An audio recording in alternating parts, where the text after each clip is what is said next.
today we are going to start our part 2 video. So before starting part 2 video, I already posted the part 1 video.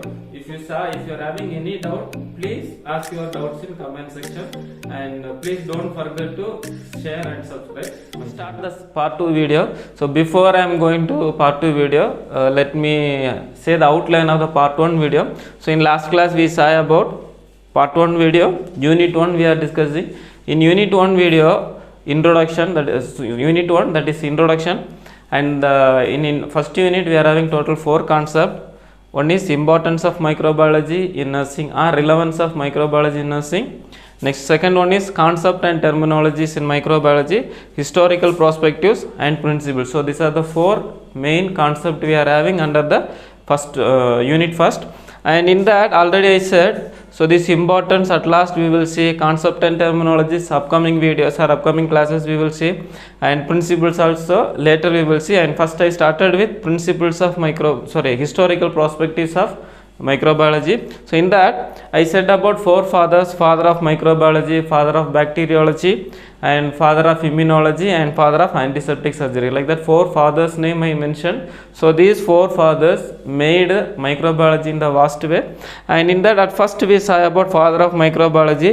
So here some controversial answers will come, that also I already explained. So here 2 fathers will come, Anton van Leeuwenhoek and Louis Pasteur. So actually he is considered, Anton van Leeuwenhoek, he is considered as the father of microbiology, because after the invention of this grand lens microscope, so he is considered as the father of microbiology. So later Louis Pasteur, he is considered as the father of modern microbiology. Listen here. So father of microbiology, if you are typing in Google or wherever, so you will get the 2 answers. One is Anton van Leeuwenhoek and the next one is Louis Pasteur. So Louis Pasteur is considered as the father of modern microbiology. Actually basically the father of microbiology is Anton van Leeuwenhoek. So now we will see why Louis Pasteur is considered as the father of modern microbiology. Means in modern era, why he is considered as the father. Let's see that.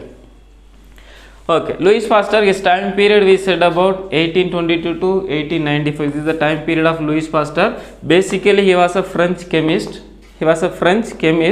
Because of his own interest, he converted to his field to microbiology. So his time period was 1822 to 1895. Basically he was a French chemist, and because of his own interest, he changed the field to microbiology. Now see contribution, why he is considered as the father of modern microbiology, what he did, otherwise what he contributed to the microbiology for the growth. So now see, first point, he introduced sterilization. Louis Pasteur is the person, he introduced sterilization techniques. So after the sterilization, so we reduced almost all the communicable diseases, otherwise cross infection, everything in medical field, otherwise community side, wherever. So sterilization have a very good role in prevention of the diseases. And he is the person, he introduced pasteurization. This all the topics now we will discuss in the upcoming classes, but still we are saying the topics. Like he introduced sterilization, he introduced pasteurization. Pasteurization is nothing but boiling of milk products and beverages to kill the pathogens at below 100 degrees Celsius. So this everything, and here some of the types also will come, that thing now we will see in the unit number 5. And he discovered fermentation. Fermentation everybody knows. So this is nothing but a chemical breakdown of organic materials. The best and ideal example is, we can say, like how the milk is converting into curd, otherwise buttermilk, and how the dosa flour will change, otherwise fermenting for the next day. So these are the ideal example for this fermentation. And the next one, he discovered vaccines against chicken cholera and rabies. So he is the person, he introduced vaccines for rabies and chicken cholera, and he proved. So this is the one thing, this is the experiment made Louis Pasteur into a very big name. So we will see the word, he proved germ theory, but at the same time he disproved the spontaneous theory. So if you want to know this, we can say that germ theory means nothing. If a disease is there, means definitely a microorganism should be there. So like that we are saying in germ theory.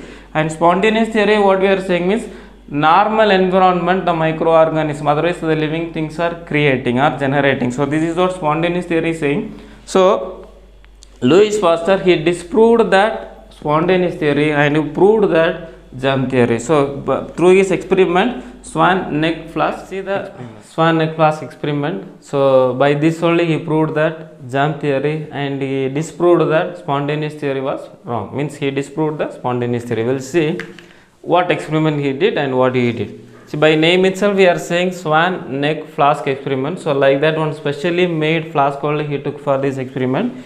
First he took, see, 4 steps we are having, A, B, C and D. So total 4 steps.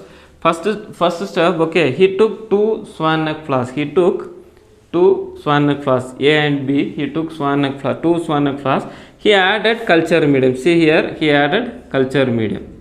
So he added culture medium here. And the second one, he is going to boil the flask for destroying the pathogen which is already present in the flask and culture medium. So first thing, nothing, he took 2 flasks and he is added culture medium. And the second one, what he is doing means he is boiling the flask to destroy the pathogens which is already present in the flask. This is the second one. And third, what he did, after boiling, he is going to cut one of the neck. Say third one flask is remain constant, and the second flask he is going to cut the neck. So this is what he did in third, and he is going for culture. After cutting, he is going for culture. And the fourth one, he observed that, see, listen, the non-cutted flask remain clear.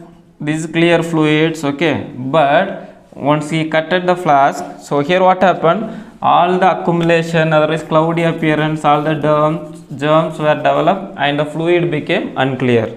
So through this he proved that germ theory means microorganism which is not like generating from the environment. He said through the air which is coming, some organisms are there through the air which is coming which will infect. Means if I am having infection, means certain microorganisms are there with me and which was developing and which is making me to get infected. So this is the concept of swan-neck flask experiment. Nothing, he took 2 flasks and he added culture medium. Here he is boiling the flask and he cut one of the neck.